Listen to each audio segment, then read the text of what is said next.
Hola, hoy vamos a ver cómo fácilmente quitar el asistente Gemini del botón de encendido en REALME 15X.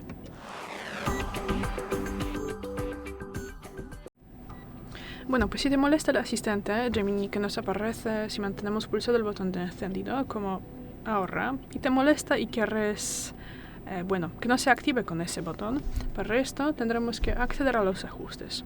Luego bajaremos y tendremos que abrir aquí esta pestaña, accesibilidad y comodidad.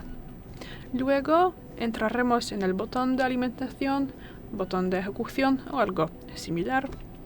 Y aquí marcamos la primera posición menú de encendido. Ya podemos salir y vamos a comprobar. Y bueno, y el asistente no nos aparece más.